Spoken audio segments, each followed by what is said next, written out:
Hello and welcome, this is Rajkumar और आप देख रहे हैं राज ज्ञान दृष्टि। इस वीडियो में हम क्या पढ़ेंगे? इस वीडियो में हम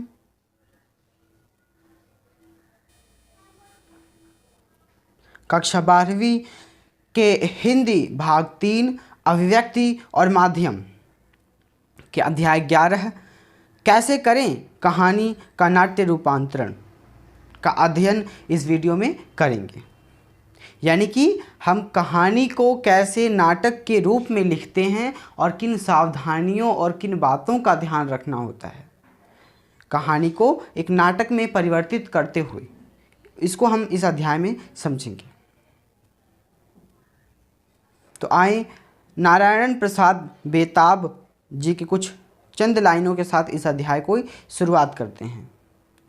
न ठेठ हिंदी न खालिस उर्दू, जबान गोया मिली जुली हो, अलग रहे दूध से न मिश्री, ढली ढली दूध में घुली हो।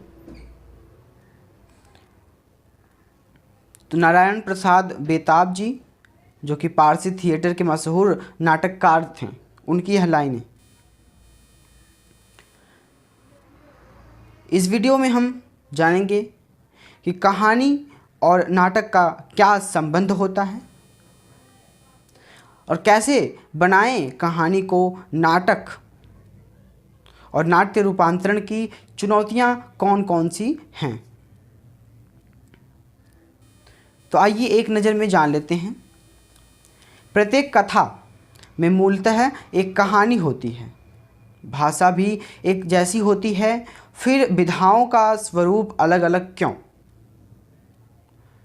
वे कौन से तत्व हैं जो इन विधाओं के अलग अलग स्वरूप को निर्धारित करते हैं?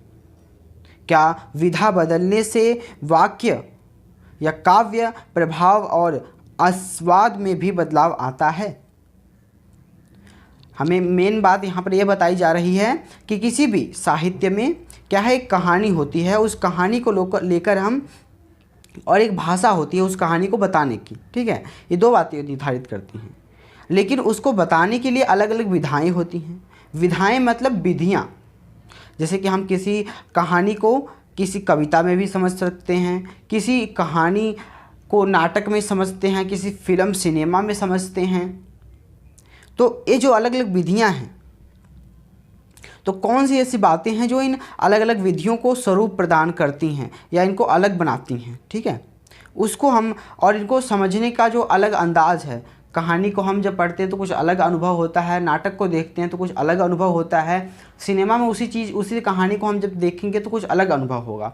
तो ये क्या बातें हैं जो इसको अलग बनाती हैं और अलग स्वाद देती हैं? तो साहित्य की अलग अलग विधाओं का अलग अलग स्वरूप होता है। न केवल उसकी रचना प्रक्रिया अलग होती है, बल्कि उनके तत्व भी अलग होते हैं। भाषा का प्रयोग भी विधा बदल जाने पर परिवर्तित हो जाता है। अब क्या है, साहित्य में अलग अलग विधियां होती हैं, अलग अलग भाषाओं का प्रयोग किया जाता है, जिससे क्या है, उनमें परिवर्तन आ जाता है कहानी में। तो इसके साथ साथ यह तथ्य भी महत्वपूर्ण है कि साहित्यिक विधाओं का स्वरूप समय और आवश्यकता के अनुसार बदलता रहता है। अब जो साहित्य की विधियां हैं उसका क्या है, समय और मांग जो है उस समय की, और उसका जो स्वरूप है उसके अनुसार वह बदल जाती है। जो साहित्य प्रदर्शन की जो विधियां हैं, मतलब कि नाटक, एक समय में क्या था, नाटक बहुत मशहूर हुआ करता था। तो उससे पहले जो कविताएं और कहानियां लिखने का प्रचलन था वह कम होने लगा। अब वह क्या हुआ, नाटक के रूप में ज़्यादा जो साहित्य है वह प्रस्तुत होने लगा, और कुछ समय बाद उस नाटक का जो अगला स्वरूप था वह सिनेमा ने ले लिया। तो इसी तरह से नाटक का जो प्रचलन था वह समाप्त होने लगा और सिनेमा का उद्भव हुआ। तो इसी तरह से हम देखते हैं कि समय के साथ कैसे जो साहित्य है वह बदलता है, तो उसकी विधियाँ भी बदल जाती हैं। तो कहानी का नाटक में रूपांतरण करने के लिए सबसे पहले कहानी और नाटक में वैविध्य तथा समानताओं को समझना आवश्यक होता है। इसके लिए हमें नाटक की विशेषताओं को समझना होगा। ठीक है। अब किसी भी नाटक को समझने के लिए हमें उसकी विशेषताओं को समझना होता है। तो जहाँ कहानी का संबंध लेखक और पाठक से जुड़ता है, वहीं नाटक लेखक, निर्देशक, पात्र, दर्शक, श्रोता एवं अन्य लोगों को एक दूसरे से जोड़ता है। जो लेखन कार्य है वह केवल लेखक और पाठक इन दोनों का जुड़ाव होता है, ठीक है, कहानियों में। लेकिन जब हम नाटक की बात करें तो नाटक में निर्देशक, उसके जो पात्र होते हैं, उसके जो दर्शक हैं और जो सुनने वाले श्रोता हैं, अन्य लोगों का एक दूसरे से क्या है, जुड़ाव हो जाता है।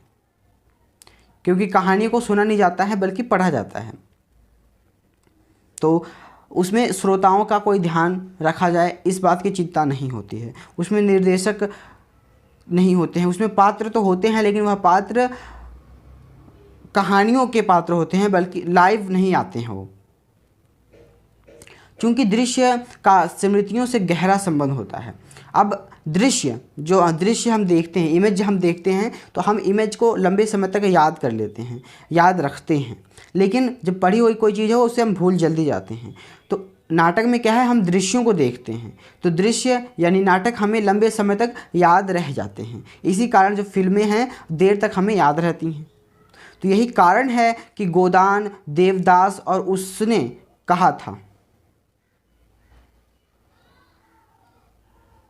तो जो गोदान, देवदास की स्टोरियाँ आज हर किसी को याद हैं, उसका कारण क्या है कि उस कहानी को हमने नाट्य रूपांतरण में परिवर्तित किया, फिर उसको सिनेमा में उस पर प्रयोग किया गया, उस पर फिल्में बनी, तो लोगों ने उसे देखा, उसका दृश्य देखा, तो वह दृश्य लोगों को आज भी याद है।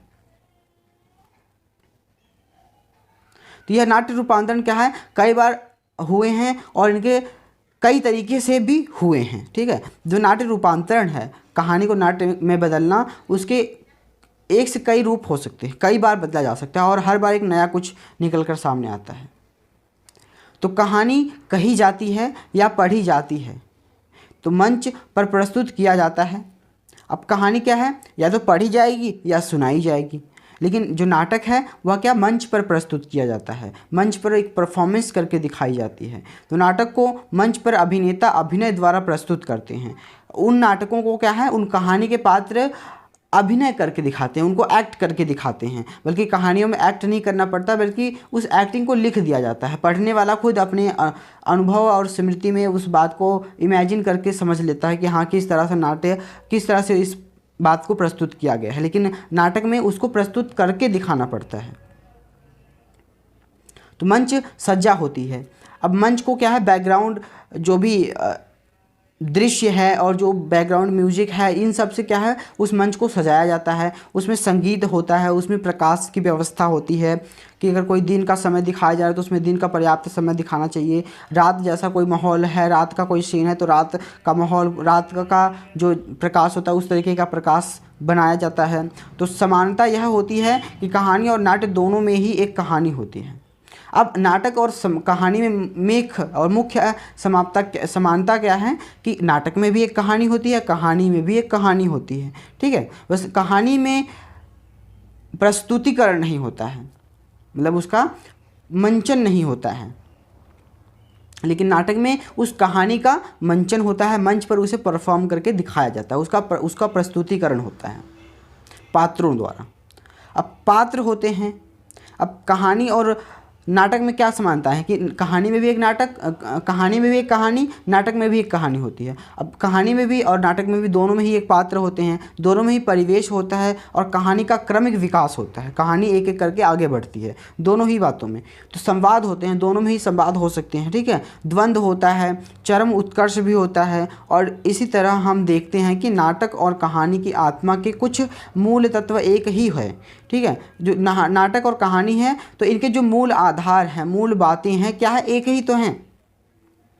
यह अवश्य है कि कुछ मूल तत्व जैसे कि द्वंद्व नाटक में जितना और जिस मात्रा में आवश्यक होता है उतना कहानी में नहीं होता है। हालांकि कुछ बातें हैं कि जो कुछ मूल तत्व हैं जैसे कि द्वंद्व, ठीक है, वह कहानी में हमें इतना नहीं देखने को मिलता है जितना कि नाटक में देखने को मिलता है। तो कहानी को नाटक में रूपांतरित करने के लिए सबसे पहले कहानी की विस्तृत कथा वस्तु को समय और स्थान के आधार पर विभाजित किया जाता है। अब हमने बातें ध्यान में रख ली कि अब तक हमने ऊपर पढ़ लिया कि कहानी और नाटक होता क्या है और इनमें अंतर क्या होता है और इनमें समानताएं क्या होती हैं। अब हम जानेंगे कि किसी कहानी को नाटक के रूप में अब कैसे बदला जाता है। अगर कोई कहानी हमारे पास लिखी हुई है तो उसको अगर हमें परफॉर्म करके दिखाना है नाटक के रूप में तो उसको कैसे बदला जाएगा, उस चीज़ में उस बदलने की प्रक्रिया को क्या क्या है। तो कथा वस्तु को समय और स्थान के आधार पर विभाजित करना। तो जो भी हमारे पास एक लिखा हुआ चीज़ है, लिखी हुई कहानी है, उसको समय और स्थान दो बातें निर्धारित करती है, दो चीज़ें होती हैं कहानी में, उनको हम पहले तो अलग अलग हिस्सों में विभाजित कर लेंगे। ठीक है, कि एक समय में कितनी बातें कही गई हैं, कितनी लंबी कहानी को दिखाया गया है, फिर दूसरे समय में किस बातों को दिखाया गया। इस तरह से हम कैटेगराइज कर लेंगे उन चीज़ों को। ठीक है, हम जानते हैं कि कथा वस्तु उन घटनाओं का लेखा जोखा है जो कहानी में घटती हैं। अब कथा वस्तु क्या है? उन घटनाओं का ही तो लेखा जोखा, यानी कि घटनाओं का ही हिसाब किताब है। हर कहानी में कुछ घटना घटती है, ठीक है, तो उस घटना को लिख देना वही तो कहानी है। तो जो कहानी में घटती है, हम यह भी जानते हैं कि प्रत्येक घटना किसी स्थान पर या किसी समय में घटती है। तो ऐसा भी संभव है कि घटना स्थल तथा समय विहीन हो। ठीक है, अब कुछ घटनाएं होती हैं जो जिनमें घटना स्थल और समय दोनों ही ना हो, ऐसी कुछ मतलब जिसमें कुछ सिर्फ बात बताई जा रही हो। तो कहानी की कथा वस्तु और कथानक को सामने रखकर एक एक घटना को चुनकर निकाला जाता है। ठीक है, अब कथा वस्तु क्या है और कथानक क्या है, यानी कथानक क्या है को सामने रखकर घटना को चुनकर हम निकाल लेते हैं। उसमें जैसे हम कहें एक सीन किसी फिल्म का ये सीन बहुत अच्छा लगा, तो सीन क्या है? सीन एक घटना है। उस सीन को इसी तरह से हम एक कहानी में भी बहुत सारे सीन के साथ मिलकर एक कहानी बनती है। तो उन सीन को हम अलग अलग रख लेते हैं, उस घटनाओं को अलग अलग रख लेते हैं। अब उन घटनाओं को हमें अलग अलग किस तरह से और कब किसको सबसे पहले और किसको किसके बाद प्रदर्शित करना, उसको हम निर्धारित करते हैं। ठीक है, तो उसके आधार पर हम दृश्य बनाते हैं। अब क्या है, जो हमारे पास सीन दिखा है, हम कहते हैं वो सीन बहुत अच्छा था, जिसमें एक कार आती है और अचानक से एक सर्कल में घूम जाती है। ठीक है, जिसे देखकर उस फिल्म की जो हीरोइन है इम्प्रेस हो जाती है। ऐसा कुछ अगर कोई सीन आता है तो एक वो क्या है, वो सीन है। तो उसके लिए हमारे दृश्य क्या है? एक रोड होना चाहिए, एक कार होनी चाहिए, सामने एक लड़की होनी चाहिए। ठीक है, हीरोइन के रूप में उसमें कार में बैठा एक लड़का हो सकता है जो कि आता है, कार पे स्टंट दिखाता है और जो हीरोइन को इम्प्रेस करता है। तो एक क्या है, एक छवि बनती है ना हमारे सामने। तो इस तरह की छवि और इस तरह का जो दृश्य है वो घटना में हमें नाटक में पहले तैयार करना पड़ता है। ठीक है, तो हमने एक घटना में जो भी हमें दृश्य दिखाना है उसको हमने तैयार कर लिया। अब हमने उसकी घटना स्थल जो स्थान है उसको तैयार कर लिया। ठीक है, उसके बैकग्राउंड को तैयार कर लिया, मतलब पीछे एक सड़क है, सड़क में ठीक है उसमें कुछ गार्डन टाइप का है किनारों पर, ऐसा कुछ भी है, तो उसको हमने एक तैयार कर लिया। तो तात्पर्य यह है कि यदि एक घटना एक स्थान और एक समय में घट रही है तो वह एक दृश्य होगा। ठीक है, अब कोई भी घटना घट रही है तो वह क्या एक दृश्य होगा या एक सीन होगा। तो ईदगाह कहानी के संदर्भ में, अब ईदगाह कहानी अगर आपने पढ़ी नहीं है तो ज़रूर पढ़िएगा। बहुत अच्छी कहानी है जिसमें एक लड़का होता है, छोटा बच्चा होता है और उसकी दादी होती है। ठीक है, एक अब ईद का त्यौहार पड़ता है जिसमें एक दूर के गांव में या मेला लगता है जहां पर गांव के सभी लोग जाते हैं। तो उस ईदगाह वाले कहानी में जो दादी होती है उसका पोता जो है, ठीक है, वह पोता अपनी दादी के साथ अकेले रहता है, शायद उसके माता पिता की मृत्यु हो गई है।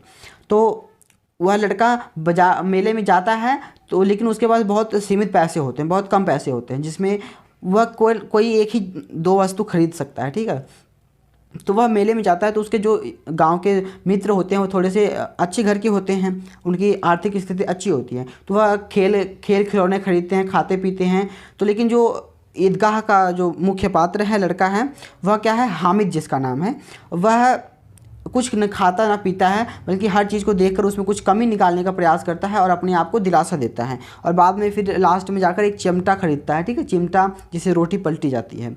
तो और फिर बाद में वह उसके मित्रों द्वारा उपहास, उसका मजाक उड़ाए जाने में, भाई तूने क्या खरीदा है, चिमटा क्या खरीदा, तो अपनी बात को अच्छे ढंग से रख भी पाता है और उनको इम्प्रेस कर देता है कि हाँ उनका चिमटा खरीदना सही है। क्यों? फिर बाद में वह लेकर जाता है अपनी दादी को देता है तो वो कहता है कि दादी कहती है भाई तुमने कुछ खाया नहीं, कुछ खेलने के लिए नहीं खरीदा, तो वो कहता है भाई आपका हाथ जल जाता है रोटी सेंकते हुए, इसलिए मैंने चिमटा खरीदा है, ठीक है। तो उसकी दादी बहुत भावुक हो जाती है और रो देती है, ठीक है, और गले मिलकर यहीं पर कहानी ख़त्म होती है। तो इस कहानी की मोरल वैल्यू क्या है कि एक गरीब घर के लड़का का बचपन कैसे लुप्त हो जाता है और कैसे वह अपने बचपन को नहीं जी पाता है गरीबी के कारण, ठीक है, और कैसे वह बचपन में होते हुए भी एक बड़े जैसा व्यवहार करता है, बड़ों की जैसा सोचने की क्षमता रखता है। तो इस कहानी की मोरल वैल्यू ये है। तो हमें इस कहानी में अगर आप पढ़ें तो और अच्छे से मज़ा ले सकते हैं इस कहानी का। अगर आप मैंने समरी टाइप में बता दी तो इससे भी काम चल सकता है, ठीक है। तो अब हमें आगे पढ़ना है। अब हम वापस आते हैं अपने इस कंटेंट में। तो कहानी, अब ईदगाह जो कहानी है के संदर्भ में, तो इसके आरंभ में लेखक ने मेले को लेकर बच्चे के उतावलेपन और कुतूहल का एक लंबा मनोवैज्ञानिक चित्रण किया है, ठीक है। इस कहानी में क्या है, लेखक ने जिस तरह से बच्चे मेले से पहले उतावले होते हैं, भाई मुझे जाना है, किस तरह से कूदते उछलते हैं, तो उसको एक मनोवैज्ञानिक ढंग से चित्रित करके दिखाया गया है, ठीक है। तो हम इस बात को इसके पहले दृश्य में गांव के उस हिस्से को फोकस कर सकते हैं जहां बच्चे भाग दौड़ कर रहे हैं और तैयार हो रहे हैं, ठीक है, बार बार अपने पैसे गिन रहे हैं, ऐसा कुछ एक्ट करते हैं ना मेले जाने से पहले बच्चे। तो इस तरह का हम नाटक में दिखा सकते हैं। टोली के निकलने की राह देख रहे हैं, ठीक है, हम ऐसे हाथ आँख पे रखकर देखते हुए कि भाई टोली निकली या नहीं जाने के लिए मेले में, ऐसा कुछ दृश्य हम नाटक में दिखा सकते हैं। तो पहले दृश्य का अंतिम हिस्सा हामिद और उसकी दादी अमीना, तो हामिद की दादी का नाम अमीना होता है, पर केंद्रित हो सकता है, ठीक है। तो हम अपनी कहानी की शुरुआत हामिद और अमीना के साथ कर सकते हैं। अगर हम नाटक में इस कहानी को दिखा रहे हैं तो उनके संवाद दिए जा सकते हैं, ठीक है, हम उनसे आपस में संवाद कर सकते हैं। भाई तुम हम जिसमें अमीना कहेगी भाई बेटा तुम मेला जाना चाहते हो, हामिद कहेगा हाँ, तो ऐसा कुछ हम संवाद दिखा सकते हैं, ठीक है। तो स्थान और समय के आधार पर कहानी का विभाजन करके दृश्यों को लिखा जा सकता है, ठीक है। अब हम दृश्यों को अलग अलग लिखेंगे, किस दृश्य में क्या होगा, किस सीन में क्या होना है, ठीक है। अब यह देखना आवश्यक है कि प्रत्येक दृश्य का कथानक के अनुसार औचित्य हो। अब हम कहानी और दृश्य क्या है उसका हम आपस में मेल जोल भी दिखाना हमें ज़रूरी है, ठीक है। मतलब यह है कि प्रत्येक दृश्य का कथानक का हिस्सा है, ठीक है। जो भी दृश्य दिखाया जा रहा है और उसमें जो बताया जा रहा है वह दृश्य उससे रिलेट करता है, उससे जुड़ा हुआ है, ऐसा होना चाहिए। क्या उसे निकाल दिया जाए तो कथानक और उसके विकास पर कोई फ़र्क पड़ेगा। अब अगर कुछ बात कही जा रही है और जो पीछे दृश्य लगा है वह उसको नहीं दिखा रहा है तो वहाँ पर काम नहीं चलेगा, ठीक है। तो ऐसे दृश्य नहीं हो सकते हैं जो अचानक अनावश्यक हों। अब हम फालतू के दृश्यों को भी नहीं दिखाएंगे, बिल्कुल कंटेंट जो है बिल्कुल सीमित तो हमें दिखाना ताकि लोग बोर ना हो सके, ठीक है।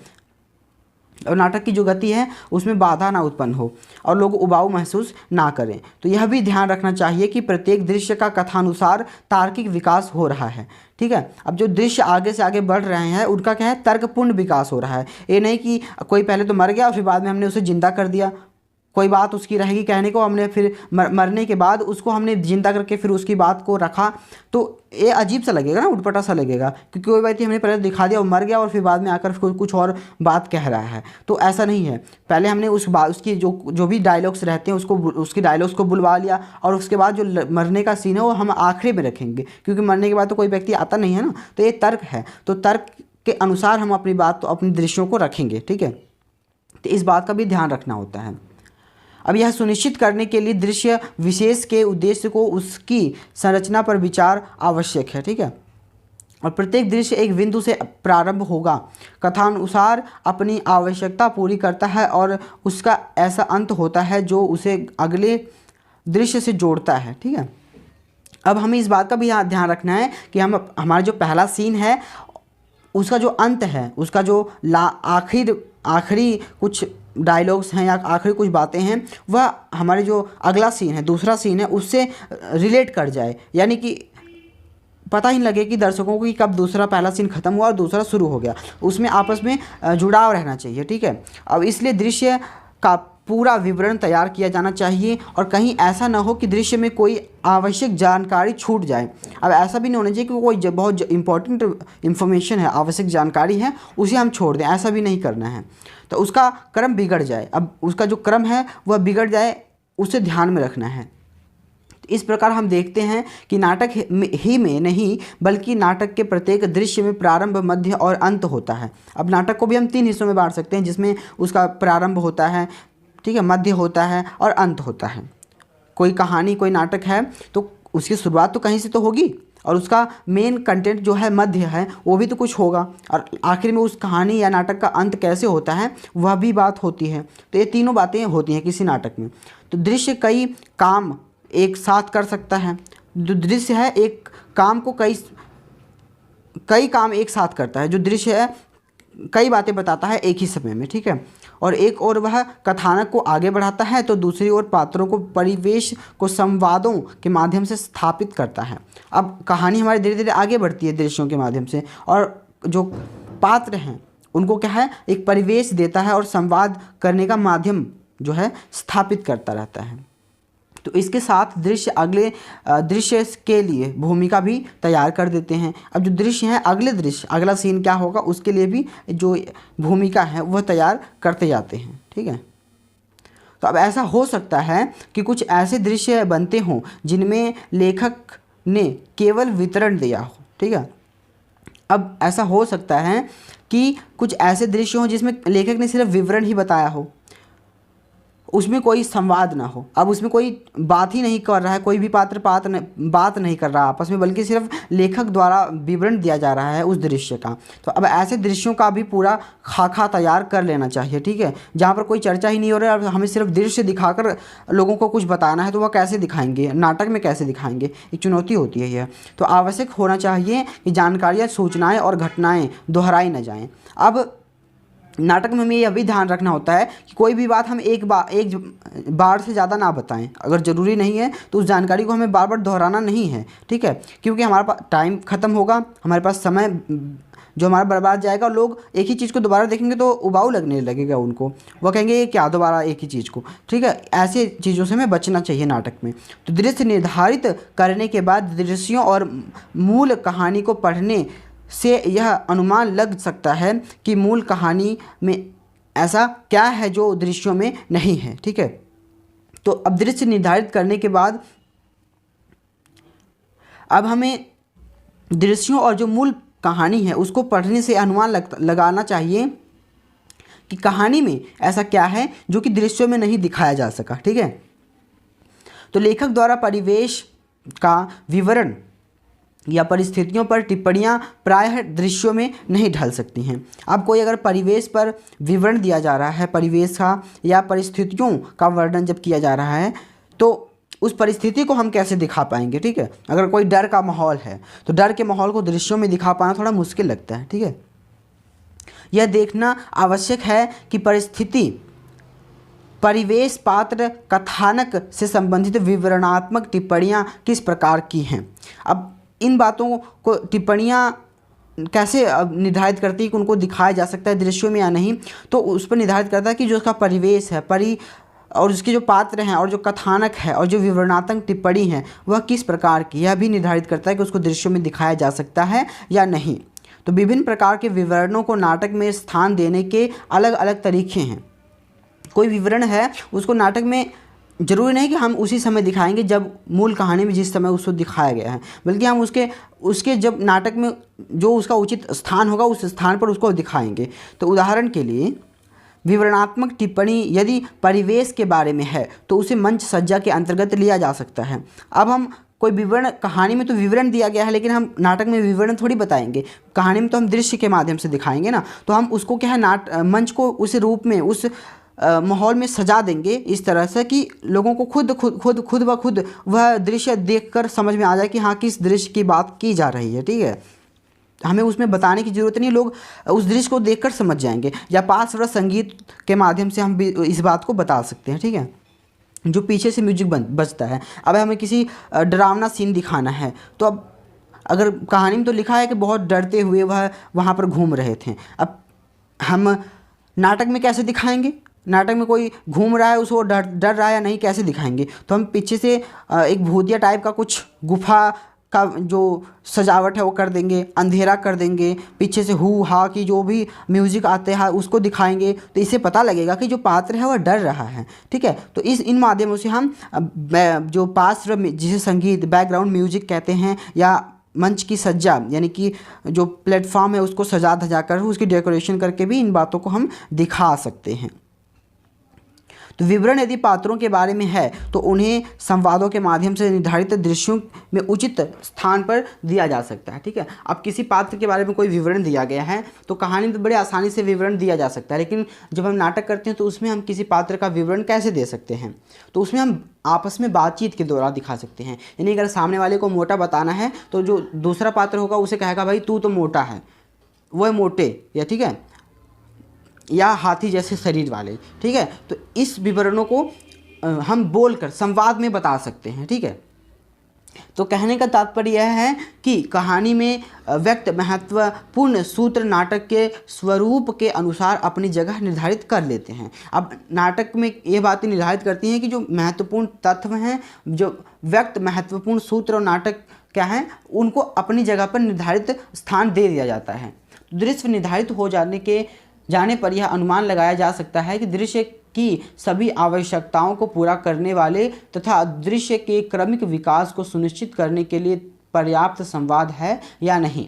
तो हमें यह भी बात दिखानी चाहिए कि हमारे नाटक में जो दृश्य है उसको समझाने के लिए हमारे जो संवाद किया है वह पर्याप्त है या नहीं, या उसमें कुछ और पर्याप्त संवाद नहीं है तो उन्हें हम लिखने का काम करते हैं। ठीक है, अगर पर्याप्त संवाद हमें नहीं दिख पाता है कि संवाद से लोगों को चीज़ें क्लियर नहीं हो पा रही हैं तो हम उसमें और कुछ लाइनें जोड़ सकते हैं। ठीक है, सबसे पहली और महत्वपूर्ण शर्त यह है कि नए लिखे संवाद कहानी के मूल संवादों के साथ मेल खाते हों। ठीक है, अब हम कुछ नए संवाद अगर जोड़ रहे हैं तो जो कहानी का मूल कंटेंट है, जो मूल कहानी का है, उसमें उस संवाद को फिट बैठ जाना चाहिए। यानी कि हम जो कुछ अलग से जोड़ रहे हैं तो बिल्कुल अलग ही नज़र आए, वो ऐसा नहीं होना चाहिए। ठीक है, दूसरी महत्वपूर्ण बात यदि कि उनके लिखे जाने का 100% औचित्य हो। ठीक है, अब लिखा जाना बिल्कुल ज़रूरी ही है, तभी हम कुछ अलग से उसमें जोड़ेंगे, नहीं तो नहीं जोड़ना चाहिए। ठीक है, तीसरी बात को ध्यान में रहें वह राय यह है कि संवाद छोटे और प्रभावशाली और बोलचाल की भाषा में हो। अब क्या है कि जो नाटक होता है उसमें हम छोटी छोटी सेंटेंस रखें, जो वाक्य हैं उनको छोटे रखें ताकि लोग एक बार में सुने और उनको समझ में आ जाए भाई हाँ बात क्या चल रही है। लेकिन हम कहानी में देखते हैं कि एक बात को एक लंबे सेंटेंस में, एक लंबे वाक्य में बताया जाता है। ठीक है, तो ये बताया जा सकता है, तो उसमें क्या है, व्यक्ति पढ़ता है तो उसमें पढ़ा, अगर उसे नहीं समझ में आया तो दोबारा भी पढ़ सकता है उस संवाद को समझने के लिए, उस सेंटेंस को समझने के लिए। लेकिन नाटक में क्या होता है, एक बार जो बोल दिया गया वह रिपीट नहीं किया जाएगा, तो हमें इससे अच्छा है कि उसमें थोड़ी बातें बोली जाएं, छोटी सेंटेंस बोले जाएं, ताकि जो सुनने वाला श्रोता है, जो नाटक देख रहा है, उसको एक ही बार में वो बात क्लियर और स्पष्ट रूप में समझ में आ जाए कि भाई क्या बात बोली गई। ठीक है, तो प्रभावशाली और बोलचाल की भाषा में हो। अब जो श्रोता वर्ग है, जो देखने वाला, नाटक देखने वाला जन है, उसकी भाषा, उसकी अपनी भाषा में वह नाटक प्रस्तुत किया जाना चाहिए ताकि वह उससे अपना जुड़ाव और उसको भली भांति समझ सके। ठीक है, तो कहानी में छपे लंबे संवाद को पाठक पढ़ सकता है। अब वही जैसे कि कहानी में अगर कोई संवाद लिखा गया है, चाहे लंबे से लंबे संवाद लिखा गया, उसको पढ़ सकता, दोबारा पढ़ सकता है, लेकिन मंच पर जो बोल दिया गया वह बोल दिया गया और उसको दोबारा रिपीट तो नहीं किया जाएगा। ठीक है, तो कहानी में चरित्र चित्रण अलग प्रकार से किया जाता है। अब कहानी में किसी का चरित्र अगर बताया जा रहा है, किसी का कैरेक्टर स्केच बनाया जा रहा है, बताया जा रहा है, तो उसमें क्या है, एक विस्तार से बताया जा सकता है, और नाटक में उसकी विधि कुछ बदल जाती है। अब नाटक में हम उसको बताएंगे नहीं बोल के, बल्कि दिखाएंगे। रूपांतरण करते समय कहानी के पात्रों की दृश्यात्मकता और नाटक के पात्रों में उसका प्रयोग किया जाना चाहिए। ठीक है, अगर किसी गरीब की हालत दिखाई जा रही है तो अगर नाटक कहानी में लिखा जा रहा है वह गरीब आदमी था, उसने बस गरीब लिख दिया। ठीक है, नाटक में तो सिर्फ गरीब, कहानी में केवल गरीब लिख दिया गया। अब हम उसमें नाटक में कैसे दिखाएंगे, अब थोड़ी बताएंगे वह बहुत गरीब आदमी है, ऐसा नहीं है। तो उसको हम उसकी शारीरिक रंग ढंग और उसकी पहनावे को हम इस तरह के कैरेक्टर्स में दिखाएंगे जैसे कि वो दिखने में ही गरीब हो, एक गरीब की छवि का उसको धारण करा देंगे। ठीक है, उदाहरण के लिए प्रेमचंद के ईदगाह में, अब हम ईदगाह का उदाहरण लेते हैं जिसमें मेले जाते हुए हामिद के कपड़ों का जिक्र नहीं है। अब कहानी में तो हामिद कैसा कपड़े पहनता है, ठीक है, उसके बारे में कोई जिक्र नहीं है, लेकिन हमें तो पता है ना गरीब जो हामिद है एक गरीब घर का लड़का है, तो उसको हम गरीब दिखाने के लिए कैसे दिखा सकते हैं, उसके कपड़ों को कैसा हम रखेंगे। तो अन्य लड़के क्या है अमीर हैं, तो उसको हम अन्य लड़कों के बारे में कुछ लिखा है, परंतु कहानी यह अनुमान लगाया जा सकता है कि हामिद नंगे पैर होगा। अब हामिद नंगे पैर था, कहानी में यह नहीं लिखा गया, लेकिन हम गरीब दिखाने के लिए उसको नंगे पैर, ठीक है, फटे कुर्ते में या कुर्ते पे चक्की लगी हुई दिखा सकते हैं, चटकी लगी हुई दिखा सकते हैं, ठीक है, सिला हुआ कुर्ता दिखा सकते हैं, और उसके अन्य दोस्तों को थोड़ा अच्छे सूट बूट में दिखा सकते हैं ताकि उनकी आर्थिक स्थिति अच्छी लगे। तो इस तरह से जो कहानी में ना लिखा गया हो वह नाटक में दिखाकर बताया जा सकता है, ठीक है। तो संवाद को नाटक में प्रभावशाली बनाने का अगला तरीका अभिनय है, ठीक है। अब अभिनय के द्वारा जो कैरेक्टर्स जो एक्टिंग करते हैं उनके द्वारा भी उन कैरेक्टर्स की पहचान की जा सकती है, ठीक है, तो उसको भी दिखाया जा सकता है, जो प्रायः निर्देशक का काम करता है। पर लेखक भी इस ओर संकेत कर सकता है। पात्र की भाव भंगिमाओं और उसके तौर तरीके मैनरिंच से प्रभाव उत्पन्न किया जा सकता है। तो कहानी के लंबे संवादों को छोटा करके उन्हें अधिक नाटकीय बनाया जा सकता है और नाटकीय रंग में संवादों को रंग कर चरित्र चित्रण को परिमार्जित किया जा सकता है, ठीक है। ध्वनि और प्रकाश भी चरित्र चित्रण करने का संवेदनात्मक प्रभाव उत्पन्न करने में कारगर सिद्ध हो सकते हैं। अब ध्वनि कैसे किसी का चरित्र चित्रण करते हैं, हम अगर सीरियल देखते हैं कभी तो उसमें जब सांस आती है, सांस की एंट्री होती है तो बिल्कुल म्यूजिक ऐसे चलता है, धड़ाम धड़ुम धड़ाम धड़ुम ऐसे म्यूजिक चलने लगता है, बिल्कुल ऐसा लगता है कि बस तूफान आ रहा है, ऐसा म्यूजिक पीछे से चलता है। वहीं फिर हम बहू पर अत्याचार हो रहा है तो वहाँ पर ऐसा कुछ म्यूजिक चलता है ना, तो उसमें हमें एक दया भाव आता है, उस बहू के ऊपर हमें रहम जैसा कुछ लगता है, अनुभव होता है। तो यह उस बहू पर हमें दया दिखानी है, वह ध्वनि है वह बता रही है। जो सांस के आने के बाद जिस तरह की ध्वनि चलती है, एक प्रचंड ध्वनि चलती है, वह हमें बता रही है कि सांस बहुत क्रोध में है। तो सांस का चित्रण किस तरह से ध्वनि ने कर दिया, इसको हमने समझ लिया, ठीक है। और प्रकाश, अगर कोई आ रहा है, कोई बहुत गुस्से में है, तो अचानक से सिनेमा में हम देखते हैं बिजली कड़क गई बिल्कुल, ठीक है। अब अक्सर हम सिनेमा में देखते हैं कि प्यार करना या रोमांस करना जो दो कैरेक्टर्स के बीच में होता है तो उसमें बारिश होती हुई दिखाई जाती है। तो वह बारिश क्या है, बारिश एक उस चरित्र चित्रण है, उस रोमांस का चरित्र चित्रण है। तो इस तरह से प्रकाश, अगर कोई मान लो किसी की गरीबी हालत को दिखानी है, ठीक है, किसी की गुस्से को दिखाना है, किसी को क्रोध को दिखाना है, तो उसमें बिजली कड़कती है, ठीक है, तूफान जैसा कुछ एकदम उठता है, बवंडर जैसा। तो प्रकाश इस तरह से हम दिखाकर प्रकाश को भी चरित्र चित्रण किया जा सकता है, ठीक है। तो प्रायः निर्देशक ही इस संबंध में निर्णय लेते हैं और पर लेखकों के सुझाव सदा स्वागत योग्य होते हैं। अब जो लेखक हैं वह हमेशा अपने सुझाव देते रहते हैं, लेकिन इन बातों का ध्यान निर्देशक रखता है, ठीक है। लेखक को यदि इन संभावनाओं की जानकारी है तो उसके अंदर आत्मविश्वास पैदा हो जाता है, ठीक है, और रूपांतरण का कार्य संतोषजनक होता है। अब लेखक को इन सभी बातों का ध्यान रखना होता है, तभी जो लेखक है वह तो जब नाटक कैसे लिखा जाए और कैसे और दिलचस्प बनाया जाता है और कहानी को सफलतापूर्वक कैसे नाटक में बदला जाता है, लेखक को इन बातों का ध्यान रखना होता है, तभी एक सफल नाटक तैयार कर सकता है कोई भी लेखक। और इन बातों की जानकारी किसी भी लेखक का जो आत्मविश्वास है वह बढ़ा देती हैं। तो रूपांतरण में एक समस्या पात्रों के मनोभावों को कहानीकार द्वारा विवरण के रूप में व्यक्त प्रसंगों या मानसिक द्वंद्व के दृश्यों की नाटकीय प्रस्तुति में आ सकती है। अब कोई हम कहानी में देखते हैं कोई मन ही मन कुछ सोचता है, ठीक है, अंदर मन के कुछ सोच रहा है, तो उसको हम नाटक में कैसे दिखाएंगे, आइए देखते हैं। तो उदाहरण के लिए ईदगाह का वह हिस्सा जहां हामिद इस द्वंद्व में है, यानी कि इस उलझन में है कि क्या क्या खरीदें, और जहां वह यह सोचता है कि अम्मा का हाथ जल जाता है। अब वो अंदर ही अपने अपने दिमाग में हामिद सोचता है कि वह क्या क्या खरीदे क्या ना खरीदे, अम्मा का हाथ भी जल जाता है रोज़। वह सिर्फ सोच रहा है, वो बता नहीं रहा है ना बोल रहा है। अब उसको हम कहानी में नाटक में कैसे रूपांतरित करना कठिन हो जाता है, उसको हम सोचना कैसे कहानी नाटक में दिखा सकते हैं, है ना। तो रूपांतरण में इस तरह के विवरण प्रस्तुत करने के लिए स्वगतः क्या है, कथन का प्रयोग किया जाता है, ठीक है, जिसमें लेखक मंच के कोने में जाकर अपने आप से संवाद करता है। अब हम उसमें सोचते हुए दिखा सकते हैं, लेकिन नाटक में हम लेखक को जो पात्र है उसको बोलना पड़ता है, वह कोने में जाकर अपने आप से बात करेगा, तो हमें ऐसा लगेगा भाई हाँ वो सोच रहा है, ठीक है, ऐसा कुछ। तो वह बोलने के माध्यम से उस बात को दिखा देता है।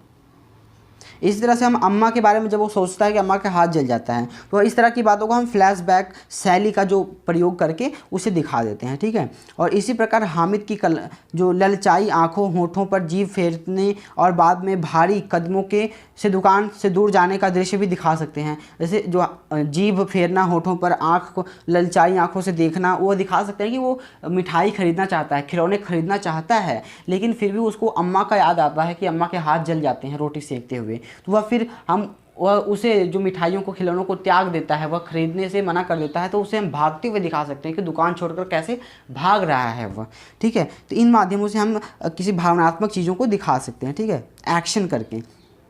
तो कहानी का नाट्य रूपांतरण करने से पहले यह जानकारी होना आवश्यक है कि वर्तमान रंगमंच में क्या संभावनाएं हैं, ठीक है। अब वर्तमान का जो रंगमंच है उसमें क्या क्या और संभावनाएं हैं, इस बात का हमें ध्यान रखना पड़ता है। यह तभी संभव है जब अच्छे नाटक देखे जाएं, और इसलिए रूपांतरण का पहला पाठ यही हो सकता है कि अच्छी नाटक प्रस्तुतियां देखी जाएं। अब जब अच्छे नाटक देखे जाएंगे तभी तो अच्छे नाटक बनेंगे भी, है ना। तो इन बातों का भी हमें ध्यान रखना पड़ता है, और अच्छे नाटक बनेंगे तो अच्छे नाटक देखे भी जाएंगे। तो हमारी जो अध्याय है कहानी का नाटक रूपांतरण, यह यहीं समाप्त होता है। अब मिलेंगे हम अपने अगले वीडियो में, तब तक के लिए लाइक और सब्सक्राइब करते रहें मेरे चैनल को।